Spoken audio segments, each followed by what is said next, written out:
Namaskaram everyone.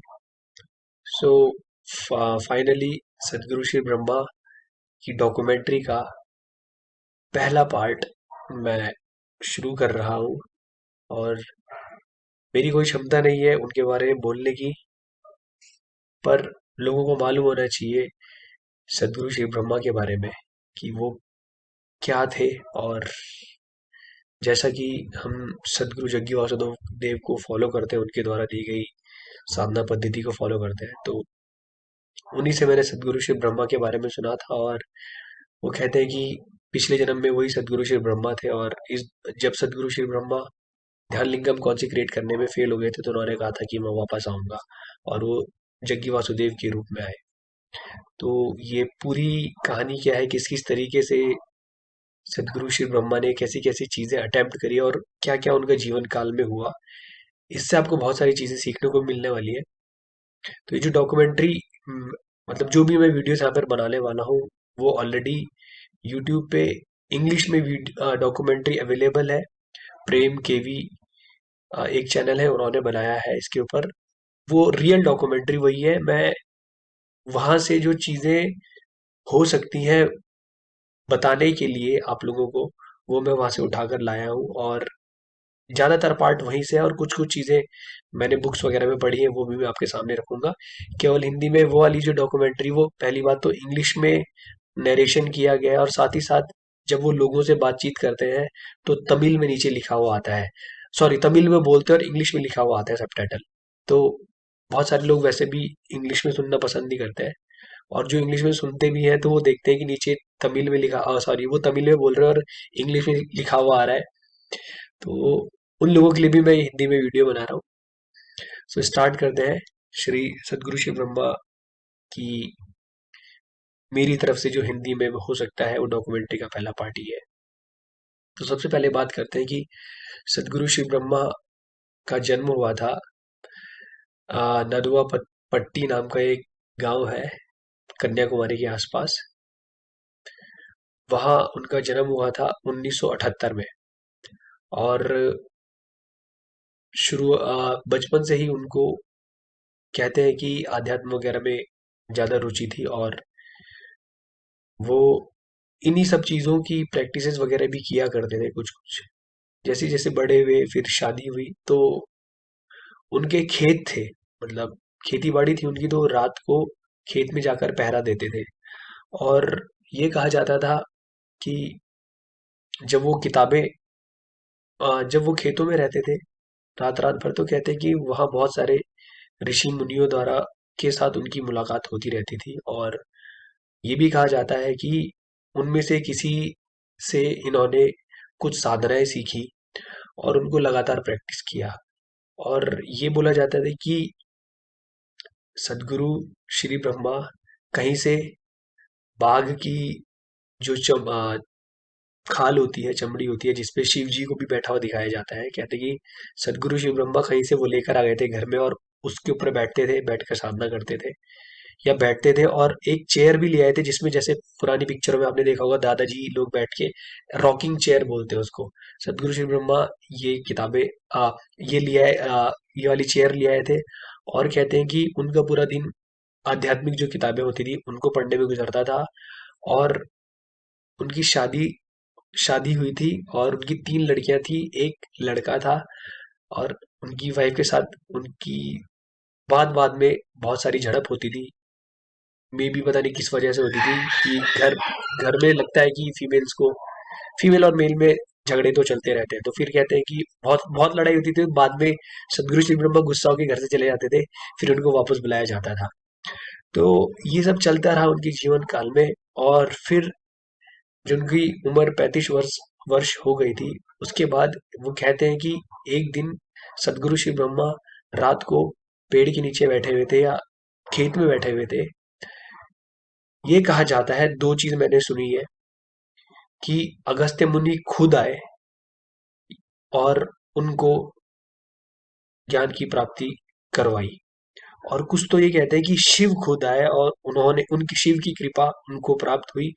उसके बाद वो कहते हैं कि सदगुरु श्री ब्रह्मा जो है ज्ञान ज्ञान मार्ग होता है, ज्ञान मार्ग होता है उसमें, ज्ञान वाला जो मार्ग है उसमें अग्रसर हो गए, और कहते हैं कि सदगुरु श्री ब्रह्मा को लोग खाने के लिए देते थे, वो अपने खाने, अपने बदले का खाना जानवरों को खिला देते थे, किसी और को खिला देते थे।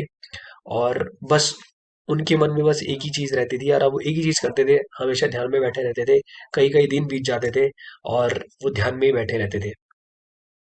सो जैसे ये सिलसिला चलता रहा, उसके बाद वो उन्होंने थोड़े दिनों के बाद अपने दोस्तों को बोला कि वो मिट्टी के अंदर, धरती के अंदर गड्ढा करके उसके अंदर 40 दिन तक साधना करना चाहते हैं। उन्होंने किसी को कुछ बताया नहीं था, पर उनको देख के लोग कहते थे कि अब ये पागल हो चुका है, या मतलब उनको सामाजिकता से बाहर का लोग मानने लग गए थे, क्योंकि अब वो समाज में उनका ज्यादा इंटरेस्ट नहीं रह गया था।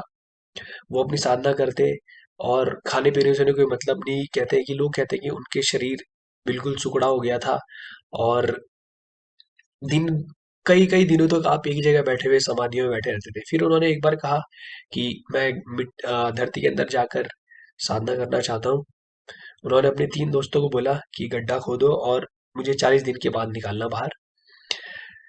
सो गड्ढा खोदा जाता है, सदगुरु श्री ब्रह्मा उसके अंदर बैठते हैं, और वो उन्होंने सदगुरु श्री ब्रह्मा ने साफ साफ इंस्ट्रक्शन दिए होते हैं कि मुझे जब 40 दिन के बाद जब तुम बाहर निकालोगे, तो मेरी आंखों के सामने कोई मत रहना, क्योंकि जब मैं बाहर आऊंगा और मैं आंखें खोलूंगा, तो जो मेरी एनर्जीज मैंने गेन करी होंगी उसको तुम सह नहीं पाओगे, तो मेरे आगे मत आना। और साथ ही साथ ये भी बताया गया था कि जब मुझे गड्ढे के अंदर डाल दिया जाएगा और उसको बंद कर दिया जाएगा, तो ऊपर कुछ 11 प्रकार की आपको अनाज उगाना है उसमें, अनाज या क्रॉप उगानी है। और जब बाहर निकाला जाएगा तो मेरे ऊपर 101 मटके पानी गिराना, और उसके बाद मेरे ऊपर लेप लगा देना, जो भी उनको उगाने के लिए बोला गया था। तो 3 दिन तक तो उनके दोस्त पहरा देते हैं, और उसके बाद देखो दिनों में कुछ गड़बड़ हो सकती है, बट कुल मिला के बात यह है कि उनकी साधना भंग होती है किसी वजह से, जब उनके दोस्त कुछ दिनों के बाद वहां से किसी कारणवश उनको शहर जाना पड़ता है। और सदगुरु श्री ब्रह्मा ने गड्ढे के अंदर जाने से पहले ही बोल दिया था कि ना ही यहाँ इस खेत में बैलगाड़ी चलनी चाहिए, ना ही यहाँ कुत्ते भौंकने चाहिए। साफ साफ इंस्ट्रक्शन दिए थे कि यहाँ कोई डिस्टरबेंस क्रिएट नहीं होनी चाहिए। लेकिन उसके बाद जब उनके दोस्त वहां से चले जाते हैं, तो लोगों के अंदर अफवाह फैल जाती है, या कोई अफवाह फैला देता है कि सदगुरु श्री ब्रह्मा को अंदर डाल के मार दिया, और चुटर पुटर करके करके ये बात आग की तरह पूरे गांव में फैलती है, और किसी तरीके से पुलिस को बुलाकर ले आया जाता है। सदगुरु श्री ब्रह्मा के भाई को लगता है कि उनके दोस्तों ने उसको उनको मार के गड्ढे के अंदर डाल दिया है। लेकिन वो फिर गड्ढा खोलते हैं, और श्री ब्रह्मा को जब बाहर निकालते हैं, तो देखते हैं ये तो जीवित अवस्था में है। और फिर जैसा कि सदगुरु श्री ब्रह्मा ने बोला था कि जैसे ही जब मेरे को बाहर निकालोगे, तो 101 मटके पानी मेरे ऊपर डालना, तो उनके ऊपर पानी डालते हैं। और जब सदगुरु श्री ब्रह्मा आँख खोलते हैं, तो वो बहुत गुस्से में रहते हैं कि तुमने मुझे समय से पहले बाहर निकाल दिया। और जो पुलिस वाला भी होता है वो भी मतलब स्पीचलेस हो जाते हैं। और फिर सदगुरु श्री ब्रह्मा गुस्से में वहां से उस जगह से उठते हैं, और बगल में एक गणेश टेम्पल होता है, वहां जाके बैठते हैं थोड़ी देर। और उसके बाद वो शहर, वो गांव छोड़ देते हैं। उस गांव का नाम नदुआ पत्ती है। और इसके बाद वो दूसरे गांव में जाते हैं, टहलते टहलते, मतलब घूमते घूमते, सुबलापुरम। उस जगह का नाम है सुबलापुरम। उसकी कहानी अगली अगले पार्ट में बताऊंगा।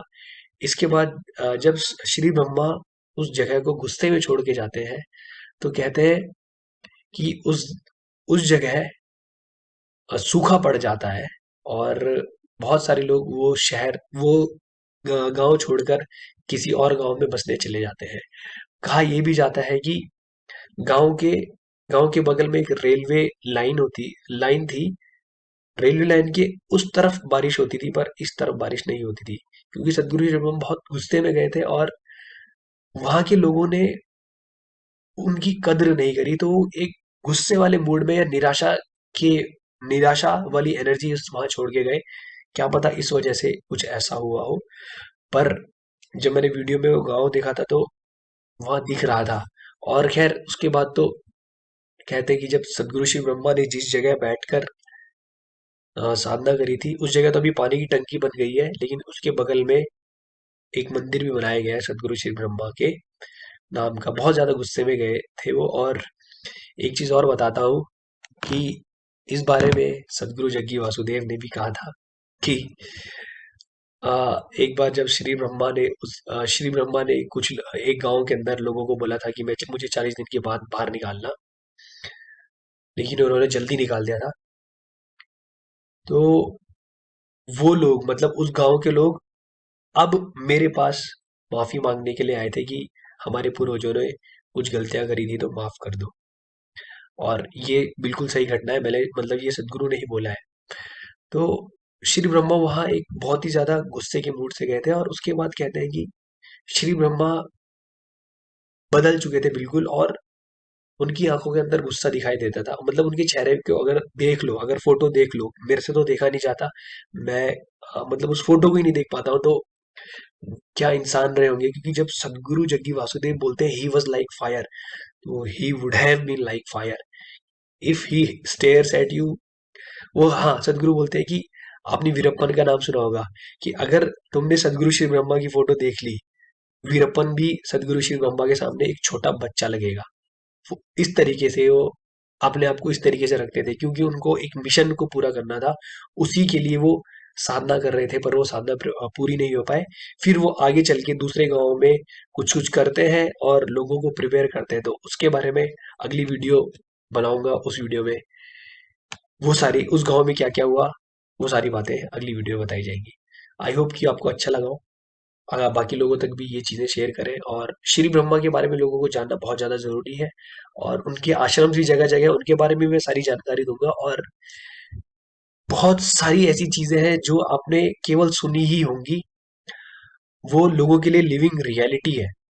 मैं कुछ फोटोज वगैरह भी डालूंगा इस डॉक्यूमेंट्री के एंड में, आप वो भी देख सकते हैं।